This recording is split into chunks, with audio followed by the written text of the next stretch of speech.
Okay, so if you remember, last week we ended stuck in our dilemma as to how a woman who's been accused of being a Sotah, and in fact is guilty of being a Sotah, and drinks the water, how her punishment can be delayed for up to 3 years. Through what merit can her punishment be delayed? We went through a whole thing where we compared Torah to light and mitzvos to ner, to a candle. And we said, since the woman's not obligated in the mitzvah of learning Torah, so then how can Torah protect her? So our Gemara is going to suggest now that, you know what, maybe it's not Torah that protects her. Maybe it really is mitzvos that protect her. Says our Gemara, we're on Chaf Aleph Amud Aleph. And we are going to be picking up on 21a2, where the Gemara says,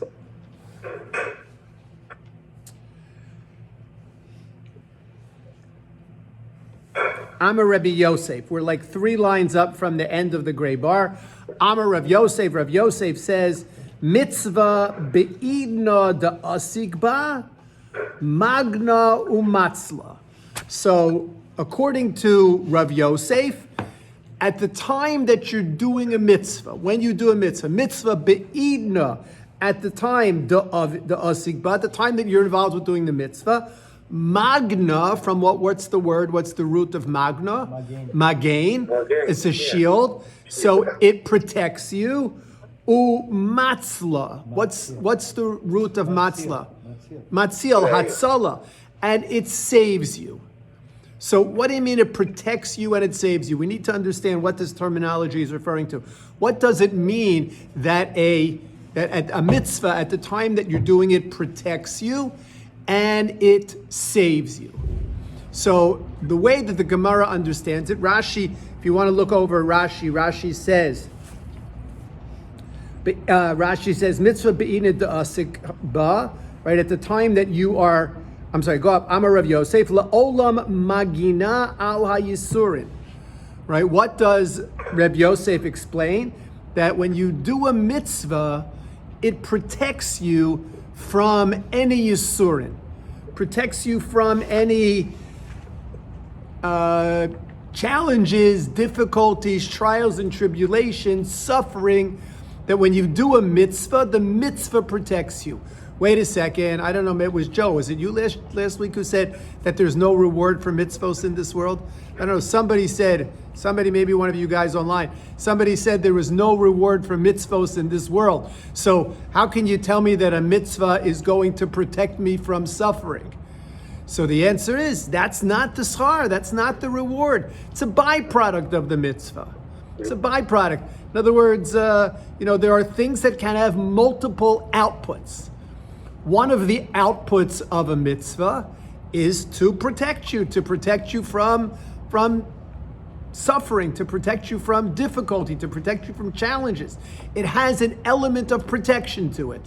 That's only one output of the mitzvah. There's other outputs of the mitzvah. There's a schar, there's a reward output of the mitzvah. That reward output of the mitzvah you're going to get in Olam Haba. You're not going to get it in Olam Hazeh. But there is an output element of the mitzvah that you will get in this world. And what is that? That's that it's going to protect you. Now I understand, right? So now a mitzvah has the potential to protect me.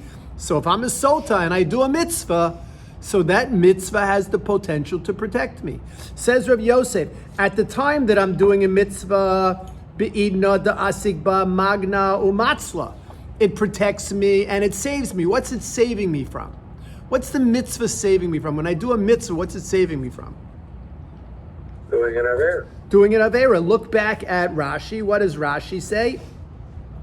Again, Rashi in the Amar Rav Yosef, what does Rashi say? That it saves you min hachet shelo yitkafenu hayetzahara. It saves you from transgressing, so that the Yetzirah doesn't overcome you. In other words, when you're doing a mitzvah, when you're in the middle of a mitzvah, you're in the middle of putting on tefillin, you're in the middle of davening, you're in the middle of doing a mitzvah, you're in the middle of shaking a lulav, you're in the middle of sitting in the sukkah. what's the chance that you're going to transgress at that point? Slim to none. Right? What are you going to do? You're going to wear your tefillin and eat McDonald's French fries? It doesn't work. All right? So when you're doing the mitzvah, not only is the mitzvah protecting you from bad things that might be happening to you or that could be happening to you or maybe even that should be happening to you, the mitzvah is protecting you, but the mitzvah is also saving you from transgressing right now. So while you're involved with this mitzvah, it has a dual output. It's protective and it is preventative. It's protecting you from bad things that might happen to you, and it's preventing you from transgressing other things. That's at the moment that you're doing it, says Rabbi Yosef. Be'idna de lo asigba. But what about when you're not doing it? What do you mean when you're not doing it? What about after you've done it? Right, I put on tefillin this morning. What about the rest of my day? Says Rabbi Yosef, Magna, what does it do? It protects you, but atzule lo matzla. What does it not do? It doesn't save you. It protects you, but it doesn't save you. So let's try to understand that. Does it make sense? Does it make sense? What do you guys think? Yeah. Yes. Why? Why does it make I'll give you an sense? example. What? If you're learning Gemara and you're in a building, there's a fire, right? Go ahead. You could say it. You could say, and in the class, learn Gemara, you can run away. So the learning may protect you, but it's not going to save you. At this point, you can't rely on the mitzvah. You have to take care of yourself and run away from the fire. Okay. I was not. You're very dramatic. That's what happens when you're in California, In eighth grade, that's right? why. So I right. California's on fire. Right. Yeah. So generally, when you hear Hatzalah, you think of fire. I think being matzil from fire. But here's the dramatic, but here's the idea. Here's let me try to reframe it with another idea. Okay. So I put on my tefillin, right? Okay. Kadosh Baruch says Palakov put on tefillin today. You know what? I was gonna zap him with I was gonna zap him with a torn meniscus. But now I'm not going to zap him. Why not? Because he put on tefillin today. So that's going to protect him. And while he's wearing his tefillin, he's not going to eat something that he shouldn't eat. But 3 hours after he's done wearing his tefillin, he put his tefillin away 3 hours ago. He's not in the midst of the mitzvah anymore. If you're not in the midst of the mitzvah anymore, then the mitzvah doesn't have the power to save you from transgressing.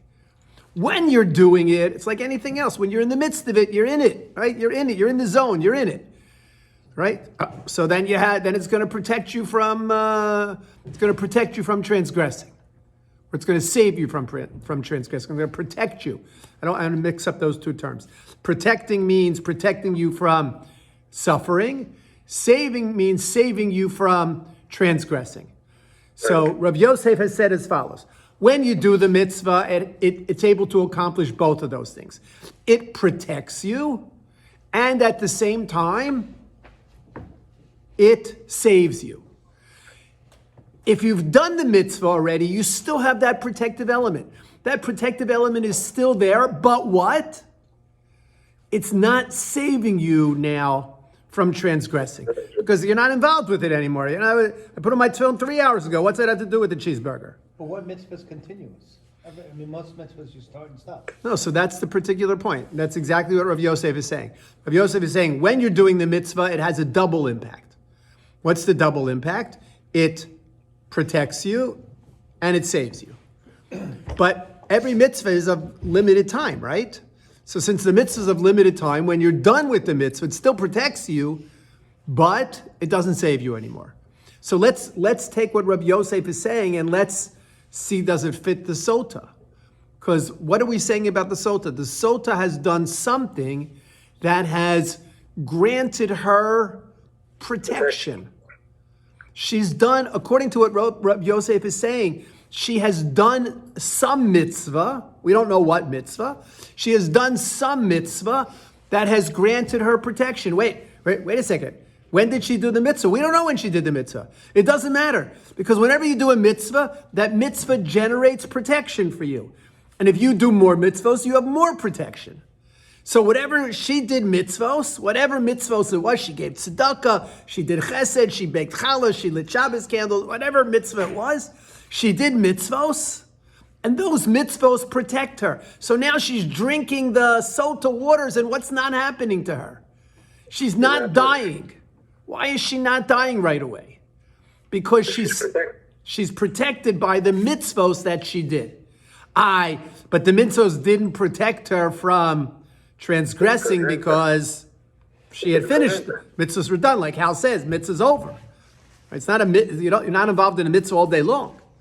Right, so the mitzvah's done. Once the mitzvah's done, you lose the element of the you lose the element of the saving, of the mitzvah being able to save her from transgressing. So that's Rav Yosef's answer. Go ahead, Joe. Could you say that the protection, when we say the mitzvah protects you, maybe it's Hashem is protecting you through the mitzvah, but when it comes to saving you, you got to save yourself. So you're in the mindset to save yourself when you're doing a mitzvah, but once the mitzvah's over, you're no longer in that mindset. So the same thing. Yeah, that works. That absolutely works. Clearly, it's Hashem saving us. Right. There's no question. But why is Hashem saving? In other words, clearly it's Hashem protecting us. Why is Hashem protecting us? It's protecting us because we did a mitzvah. Yeah. Hashem says, he did a mitzvah, he's worthy of my protection. Or she did a mitzvah, she's worthy of my protection. Now, again, we don't know which mitzvos generate what protection. The obviously every woman who's a sotah must do some mitzvos, and in all likelihood, those mitzvos are not enough to generate the protection for her. But there must be some mitzvos, at least according to the way Rav Yosef understands this, there must be some mitzvos that afford a woman protection, that extend even during this ordeal of the sotah, so that she doesn't die right away. Maybe she'll die 6 months later, maybe she'll die a year later, maybe she'll die 3 years later. There's some mitzvos that afford her that protection. I don't know, you can imagine, let's say she feeds a poor family, whatever, just whatever it is, okay? But it wasn't enough to stop her from transgressing, because, again, we could use your model, Joe. It's not enough to protect her from transgressing. Why? Because she's not doing it anymore. When she's busy cooking for the family and bringing them their food and making sure they have all of their needs taken care of, she's not going to transgress. But when she's done and she's no longer involved in the mitzvah, she's not saving herself from transgressing. Okay? So you hear it? So that's Rav Yosef's answer. Question. Mike, go ahead, Mike. Yeah, well, what is she protected from? When you say protection, what is she protected from? So Rashi Rashi says it's the same instrumentality, namely the Kadosh Baruch Hu, that is punishing her through the Mei Sotah, the lethality of the Mei Sotah, is the same Kaviyachol instrumentality, Kadosh Baruch Hu, that is protecting her. So in other words, on some judgment scale, the Kadosh Baruch Hu is intervening with himself in some kind of a protection. 100% right. 100% right. In other words, what happens that when you do the mitzvah, so a Kadosh Baruch Hu now looks at this woman, or Kadosh Baruch Hu says, she should be punished. She transgressed. Right? Remember, this whole Sotah business is for HaKadosh Baruch Hu to tell us. And HaKadosh Baruch Hu is saying, she should die, but you know what? She's got some protection. What do you mean she has some protection? Meaning, Mike, HaKadosh Baruch Hu is saying, I'm not going to kill her right away. I'm not going to let the waters kill her right away. Because she has earned some protection from this punishment because of the mitzvos that she's done. How much protection? It's a Kadosh Baruch Hu's cheshbon, right? That's in the owner's manual. We have that dynamic throughout life with everybody. People sin, and the Kadosh Baruch Hu makes a judgment. I'm not going to punish him now. I'll punish him later, or if he repents, I'll forgive him. But in other words, what's so different about this situation? Rav Yosef is not suggesting that it's unique to Sotah.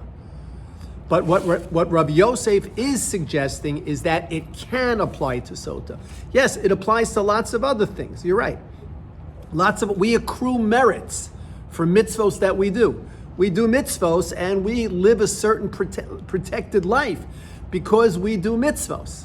So there's no difference here. All Rav Yosef is doing is saying, I can apply that principle to the instance of the Sotah. Because remember, what are we grappling with? What are we struggling with? We're trying to find an answer to what's protecting the Sotah. It can't be Torah, at least up until now we say it can't be Torah. Why? It can't be Torah because she doesn't have an obligation to study Torah. Since she doesn't have an obligation to study Torah, there's not really what's there. There's not enough to create this protection for her. So along comes Rav Yosef and says, you know what? You know what's protecting her? What's protecting her is the same thing that protects everybody when they do a mitzvah. And that is the mitzvah itself. The mitzvah brings with it protection. The mitzvah protects us from Yisurin, protects us from challenging times, protects us from suffering, protects us from sickness. Whatever it is, the mitzvah protects us. And Rav Yosef says, you know what? If that works in the rest of life, it works here by Sotah as well. Okay, but remember, we learned there's a fundamental difference between mitzvah and Torah. Right? Mitzvah is like a nair, like a candle, like a torch. It's transient, it's temporary. And that's what Rabbi Yosef is saying. The ability to save you from transgressing is only going to be there as long as you're doing the mitzvah, as long as the flame is burning. Once the flame isn't burning anymore, guess what? It's out. It's gone. It's dark. Once you're done with the mitzvah, you know what? Doesn't save you from transgressing anymore. As opposed to Torah, Rabbi Yosef continues and says, Torah, when it comes to Torah, Bein be'idna da asigba, bein be'idna da lo asigba, magna umatzla. What's the difference between a mitzvah and Torah? The difference is when it comes to learning Torah, whether you are learning the Torah or whether you are not, maybe you finish learning Torah, nevertheless, Torah continues to protect you from suffering, and it also continues to save you from transgressing, save you from sinning. Torah has that element to it that mitzvah doesn't have. Mitzvah only saves you from sinning while you're in it. Once you're done, it doesn't save you from sinning. We use Joe's example, right? Joe's language, you don't save yourself anymore. But Torah, when it comes to learning Torah, because of the impact that Torah has on a person's, you do a mitzvah, it's important. It has a little bit of an impact. It has a transient impact. When you learn Torah, it changes you inside. It's much more powerful. So because Torah is much more powerful, because it can change a person, so then its ability to save that person from transgressing goes beyond the time that it's learned. You had a morning, you went to a shiur in the morning, still going to save you in the afternoon because the impact lingers, the impact continues with you. Okay? Interesting. Perhaps this is one of the explanations as to why we say Birchos HaTorah only once a day. When do we say Birchos HaTorah? In the morning. Right, we get up in the morning, we go through all of our brachos, right? We say Al Natilas Yadayim, Asher Yatzar, and then we say Birchas HaTorah. How come we say Birchas HaTorah and we learn some Torah, we come to shul, we daven, go back to work, leave, go to work, stop at Bagel Mensch, get whatever I need, go to work, right? I'm working for 6 hours, now it's lunch and I want to learn. So how come I don't sit down, open up my Gemara and say Birchas HaTorah again? I've certainly interrupted. There's certainly been a hefsek from when I first said my Birchas HaTorah in the morning. What happened? I went to Bagel Mensch, I listened to the news, I saw my patients, my clients, whatever. Certainly is an interruption, but I don't do that. I don't say Birchas HaTorah again. Why not? Because for the Jew, everything that the Jew is doing all day long is impacted by that Torah. So it's as if even when you were seeing your patients, even when you were talking to your clients, right? Even when you were working on your software, right? Even when you were doing those tax returns, what happened? There was Torah flowing through it. So that, says Rav Yosef, that protects you all the time. Protects you. Really, then theoretically, and I don't mean this in which way, but you know, penitentiary should be free from Jews. Dr. Chadow is asking a very interesting question. What is Hal asking? Hal is saying, by the way, somebody gave me a book. Gosh, what's the title of the book? I don't remember. But it's about the minion at Otisville. I didn't want to say a Right? specific thing. Right? but It's you about know, the minion at Otisville. Anybody remember the name of the book? There's a book. I didn't have a chance to start it yet, but I have it here. Can I find it for you? no, you don't have to find it. It's all right. It's all right. Yeah. Right? I have it at home. I have it at home on my coffee table. All right? Okay. But What's the it called? I'm going to read it next. right, I'll get the title for you, right? I think it's called The Minion at Otisville or something like that. It's a story about Otisville prison where They they have a daf yomi, they have a yeah. minion, they have a daf yomi, they have a kosher tea room, right? It's like an amazing thing in Otisville. They have a mikvah. Right? It's like Hey, crazy. Do they have any Pesach programs there? No Pesach programs there, right? The problem with the Pesach programs is you can't get out. Okay, right? So what do you have? So how's asking the question? It's a great question. The Gemara is going to ask it in a second. What's the question? The question is, wait a second. All these from Jews who are learning Torah, right? They're learning Daf Yomi. What are they doing in Otisville? Right? If Torah has the ability to prevent you from transgressing, and that's what Rabbi Yosef says, even when you did it already, you learned Daf Yomi in the morning, Torah still has the ability to prevent you from transgressing. What the heck are they doing in Otisville? Why are they there? So, good question, right? Yeah, but you can get into a car accident if you're wearing a seatbelt. Joe says you can get into a car accident if you're wearing a seatbelt. The Okay. seatbelt is not to protect you from a car accident. Okay, so what is that? What is, right? The seatbelt is to say that if you get into a car accident, it'll Oh, work for... I hear that. I hear that. Right. Joe was saying here. I know it's hard sometime on Zoom to hear. I got to figure out a way to do that, or maybe I shouldn't figure out a way to No, do don't figure that. it Right. But Once we're not Ron's good. We're not house, going to we'll need be it at good. Ron's house. Okay. Right. So what do we have? So we have this idea, right? We have Maybe it's the minion at Sotasville. minion at Sodasville, right?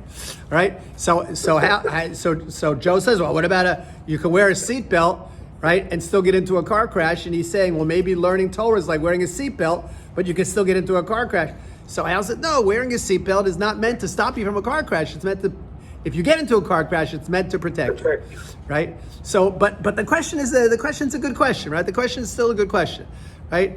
And it's actually it's a very relevant question.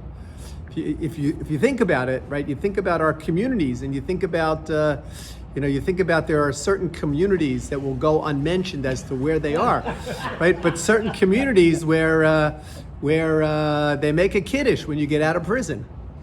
Or it's like a big deal, right? It's like your first Shabbos back in shul, right? So they make a kiddush, right? And I joke, I'm not kidding about this, right? They make a kiddush, right? And the expression, it's interesting. What's the expression for being in jail?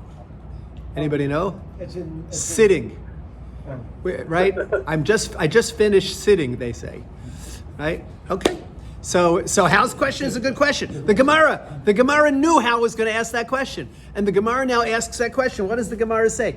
Says the Gemara, if it's really true that Torah is not only protective, but also saves you from transgressing, even if you've learned it in the morning, it saves you all day long. So then, Ella me'ad maskif la rava. Maskif la rabba, ella me'ata doeg va'achitofel, milo aske b'Torah. So this is Hal's question. The Gemara is changing the language a little bit. It's not saying Otisville, right? But what is the Gemara saying? The Gemara is asking the question, what about Doeg and Achitofel? Doeg and Achitofel were great scholars, and yet they still transgressed. So how could that be? If they were great scholars, how could they transgress? What? Kechut hasara. Kechut asira. So Mike, go ahead, explain that. What do you mean by that? Tzaddik is judged harshly for transgressions. So what are you saying? The Doeg and Achitofel were tzaddikim, and what? No. Well, assuming that they learn Torah as tzaddikim, they still are judged as very harshly, like the hair's breadth. In other words, there's no leeway. That if you're a righteous person, so a regular person, a Kadosh Baruch Hu, let's just slide.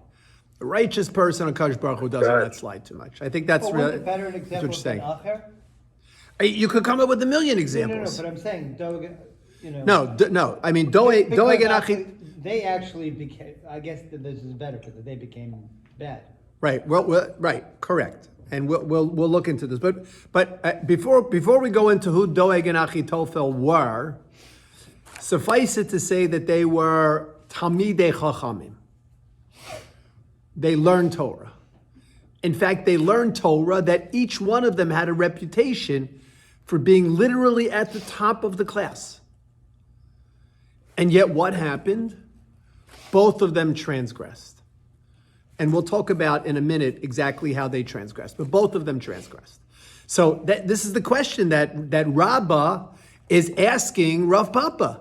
Or is Rabbah saying to Rav Papa, listen, it's very nice. You think that Torah, he's not questioning him about mitzvos. He's saying, very nice, Rav Papa. You're saying that Torah saves you from transgressing even after you're done learning it. Guess what? It's not true. Because look at Doeg and look at Achitophel. The Torah that they learned didn't save them from transgressing. So so we don't get an answer from Rav Papa. And we'll talk about why we don't get an answer from Rav Papa in a minute. But what happens? Says the Gemara, Ela Amar Rava. So Rava says, it's interesting if you'll see the Hagos Habach changes. Does he change it? Is the Hagos Habach who changes it?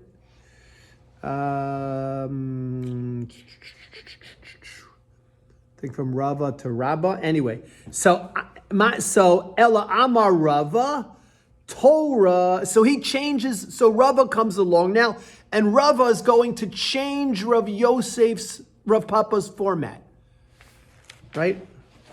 Rav Yosef. Rava is going to change Rav Yosef's format, right? And what does he say? Ela Amar Rava. Listen for the difference. Torah. What did Rav Yosef say about Torah? It protects you before and after always. It protects you before. Not before, definitely during and after. It protects you. It protects you all the time, and it saves you all the time. And hence the question about Doeg and Achitophel. If they learned Torah, how come it didn't save them? So says Rav Papa, says Rava, Ela Amar Rava, Torah be'idna da'asik ba magna umatzla. Torah, at the time that you're learning it, it protects you and saves you from sinning.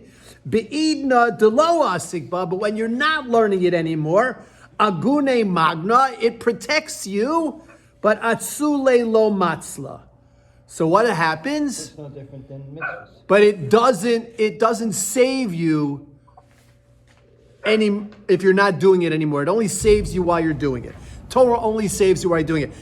Exactly the same as mitzvah, according to Rabbi Yosef. Exactly as what Rabbi Yosef said about mitzvah.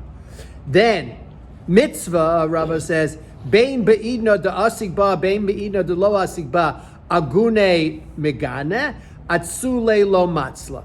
How does he change it around? He says when it comes to a mitzvah, remember what did Rav Yosef say about a mitzvah? Rav Yosef said about a mitzvah, while you're doing it, it protects you and it saves you. After you're done, it protects you, but it doesn't save you anymore. How does Rava change that? Whether you're doing it or even after you're doing it, what do we say? It protects you, but it doesn't save you. Protects you, but meaning that you can transgress even when you're in the middle of it. Now, this doesn't harm this doesn't harm Rav Yosef's answer to the Sotah question. Why? Because what's protecting the Sotah? Mitzvos are protecting the Sotah. And whether you did them and you're still doing them, or whether you did them and you're finished doing them, mitzvos still protect. So Rav Yosef's answer as to what's protecting the Sotah still works. But by Rava saying what he's saying, interpreting it this way, he's solving the problem of Doeg and Achitophel. The problem of Doeg and Achitophel is these guys learned Torah, but what? But they still sinned. And along comes Rava and says, no surprise there. Because Torah only protects you from sinning while you're learning it. When you're done learning it, it doesn't save you from sinning anymore. Okay, let's stop here for a second. And who was Doeg first? Let's deal with Doeg first. Who was Doeg? He was one of Shaul's advisors. Okay. Nemesis And he of turned David. on King David, and he. Okay, so let's begin. Let's begin. Was Doeg Jewish? He's called the Admoni, Doeg but Adon, yeah, Doeg. it's a machlokas. He was an Edomi, right? He was an Edomite. He came from Edom. As to whether he converted or not is an interesting question. Maybe he did, maybe he didn't, right? But Doeg had a very powerful position. He was. Let's get our history. Okay, let's just get our history. Who was the first king of the Jewish people? Shaul was the first king of the Jewish people, okay? And what happened to Shaul's kingship? It ended because of Amalek. He lost it. Okay, so Shaul lost his kingship. How did he lose his kingship? Amalek. He lost it because he didn't fulfill the commandment to destroy Amalek. Right? To destroy Amalek. Who did he leave alive? Agag, the king Agag. Right? And he brought back the animals to sacrifice, and he brought back the whip. So because he didn't completely follow HaKadosh Baruch Hu's directive to destroy Amalek, men, women, children, animals, everybody, HaKadosh Baruch Hu said, you can't be king anymore. Who delivered that message to Shaul? Shmuel, who was the Navi at the time. Shmuel delivered that message to Shaul. Now, does that mean that the next day Shaul lost his kingdom? No. He didn't lose his kingdom the next day. Okay? He lost his kingdom several years later. But the beginnings of the losing of this kingdom are traced back to this transgression by Shaul. By not listening to HaKadosh Baruch Hu, and not just that he didn't listen to HaKadosh Baruch Hu. It's one thing not to listen to HaKadosh Baruch Hu, but what was Shaul's real transgression? His real transgression was that he thought he was smarter than HaKadosh Baruch Hu. In other words, he made a cheshbon. And once you start making cheshbonos, once you start making calculations, once you start saying, yeah, HaKadosh Baruch Hu told me to do this, but once you start doing that, forget it. So Shaul loses his kingdom, but he doesn't lose it overnight. He's still king. But in the meantime, HaKadosh Baruch Hu has already chosen who's going to replace Shaul. And who is that? That's David. That's David. How does HaKadosh Baruch Hu choose David? Anybody remember? He sends the Navi. He sends Shmuel to the family, to the house of Yishai. Right. Right? I know, but they went through. Right? And they went through all the kids who were there. Right? Yishai brought out all his kids. Right? Yishai brought out all his kids, and HaKadosh Baruch saying, nope, nope, nope, nope, nope. And finally, Shmuel says, is there anybody else here? Oh, Yishai says, yeah, my son, the shepherd. David, he's out there. Bring him over, comes over. HaKadosh Baruch says he's the one. Shmuel anoints David that he's going to be the next king. Okay, now, does Yishai understand what's happening? Does Shaul know that Shmuel anointed David? Obviously not. This is flying under the radar for right now. And Shmuel brings David back to Shaul. And what place does David take in Shaul's kingdom? He's a good guy. He's a musician. Right? Not rock. Right? I don't know. I don't even think jazz. The harp. There's the harp. Right? He was a musician. And whenever Shaul was seized with melancholy, and why is Shaul being seized with melancholy? Because life is falling apart for Shaul HaMelech. Why? Because he's losing his kingdom. But it's not happening in an instant. It's not like you wake up the next, right? It's not like, they ratify the Electoral College and the next day you're on the helicopter. It doesn't work that way, right? It takes time for the regime to change. Worked that way, didn't it? Right? So what? Now he was on the helicopter, right? So what happened?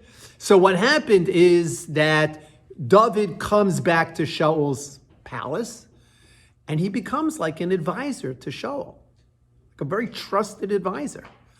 And when Shaul's melancholy, David plays the harp and David sings and David, and they develop a close bond. And not only do they develop a close bond, but what happens with David? By the way, how old is David at this time when he comes to Shaul's house, when he's doing his singing business? Hey, he's very young. So 15, 15, 16, 17, somewhere around there, between 15 and 20, right? Maybe even earlier, maybe even younger, I don't know. Now, and so David is now becoming very popular. Becoming popular with Shaul HaMelech, but he's also becoming popular with the people. He was a good-looking guy, had talents. So what happens? So ultimately, who is the arch enemy of the Jewish people? Amalek. Not, well, Amalek, but maybe I should phrase that a little bit differently. Right? Who is the arch enemy of Bnei Israel historically in the reigns of Shaul, David, and Shlomo?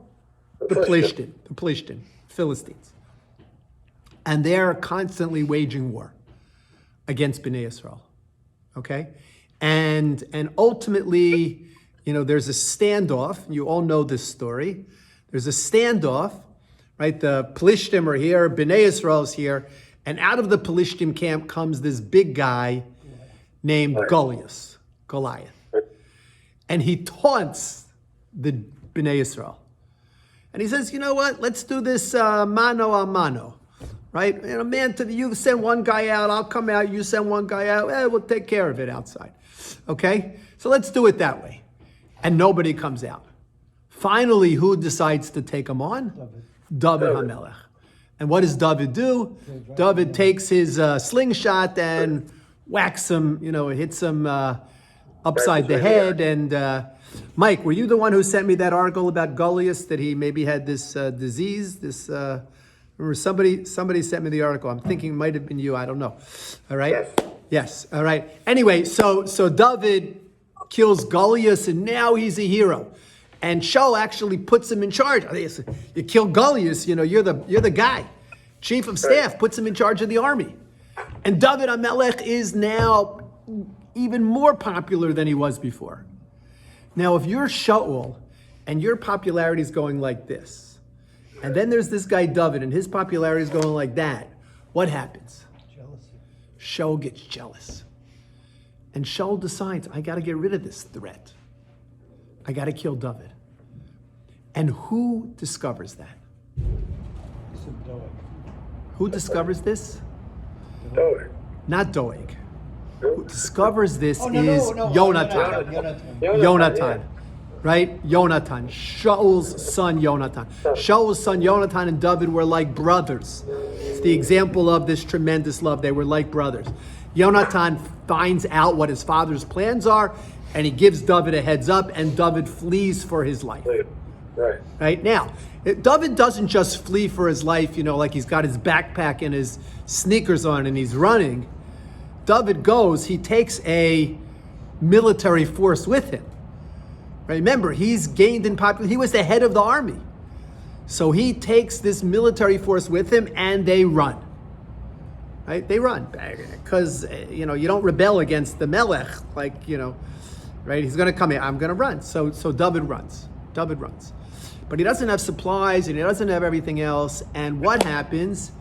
He stops by a city. Anybody know the name of the city? Nov. N-O-V. And Nun Vav Beis. Nov. Comes to the city of Nov. It's a city of Kohanim. And David is, the gas tanks are empty. The food canisters are empty. No more, he doesn't have any more supplies. And in Nov, they supply him with food. Who happens to be in Nov at the time? Doeg. Doeg is in Nov. And Doeg sees. And right, David goes on his way, and Doeg comes back, and Doeg says to Shaul, guess what? Guess where I was? Guess what I saw? And Shaul calls all of the Kohanim of Nov, accuses them of treason, and Doeg kills them. Doeg kills them. Doeg is this, he's power hungry. He's power hungry. So how does Doeg go from this huge Talmid Chacham? And the Gemara in Masechah Sanhedrin says Doeg was this huge Talmid Chacham that even David HaMelech learned from Doeg. How does he go from being this huge Talmid Chacham to this transgressor? So Rava will answer you, and Rava will say, why? Because It only protects you. Torah only protects you while you're doing it. Torah only saves you from sinning while you're doing it. While you're doing Right? it, right? You're not doing it anymore. And that's what Rava would answer. It's a little bit late, so let me just cut here to the chase quickly. What would Rav Yosef have answered? Our Gemara doesn't say it. But what would Rav Yosef have answered? Rav Yosef would have answered and said, you know what? Torah only protects you. Torah only saves you from sinning forever if it's Torah Lishma. If it's Torah which is not just from the mouth outwards, but goes inside. And as much as Doeg was a Talmid Chacham, and as much as Achitofel, who we haven't gotten to yet, was a Talmid Chacham, nevertheless their Torah was for ulterior motives. And as a result of that, it didn't protect them. Didn't save them from sinning. Okay, so you got the answer. So Rav Yosef comes along, and Rav Yosef says it's the mitzvah that protects the Sotah. And while he's at it, he starts talking about the power of Torah. And then they ask a question, well, if Torah is so powerful, how come it didn't protect Doeg and Achitofel? And Rav Yosef doesn't answer, but Rava answers, and Rava says, because Rav Yosef had it a little bit wrong. Torah is not powerful enough to protect you from sinning afterwards, only while you're doing it. And then we said, what would Rav Papa answer? So we had Rav Papa answer. Here's Hashem. Next week we'll start with Achitofel. Have a great week. Come back. All right. Have a great week, everybody. Thank you.